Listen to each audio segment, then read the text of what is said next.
दही मंगाएंगे, ठीक है। हाँ चूड़ा दही खाएंगे, तिल संक्रांत मनाएंगे, ठीक है। करब छे पावन सबके मन भावन, ठीक है। परब छै पावन सबके मन भावन, कांप कांप ठंडी में आ जाए छे सावन, ठीक है। सोमवार से शनिचर होते दही खिचर, साल भर में चलते मेल जोल के पिक्चर, ठीक है। तिलों से तिलवाजे बोलते प्यार से गले लगाएंगे, ठीक है।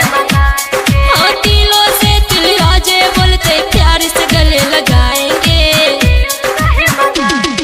सब झगड़ा को भुलाएंगे, तिल संक्रांत मनाएंगे, ठीक है। हाँ सब झगड़ा को भुलाएंगे, तिल संक्रांत मनाएंगे।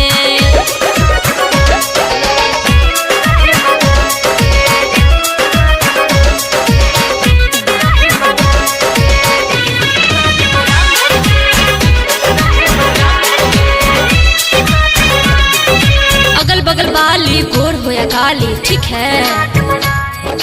अगल बगल वाली गोर हो या काली, सबके प्यार से भर देब थाली, ठीक है। आए दिन से हम सबके हंसेबे, रूसल होते जे तकरो मनेबे, ठीक है।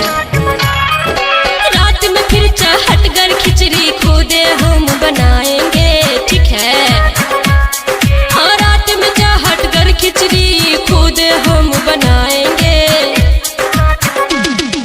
सब मिलजुल के खाएंगे, तिल संक्रांत मनाएंगे, ठीक है। हाँ सब मिलजुल के खाएंगे, तिल संक्रांत मनाएंगे, ठीक है।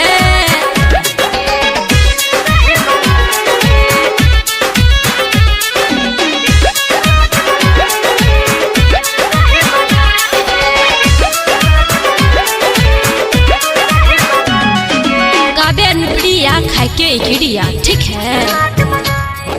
गाबे अनप्रिया खाए के गिड़िया, दिल ने दुखेबे केकरो सारी उमरिया, ठीक है। रोबिन लक्की राकेश विकास, सबके जिंदगी में ऐते मिठास, ठीक है। सास ससुर देवर ननद दिल को नहीं दुखाएंगे, ठीक है।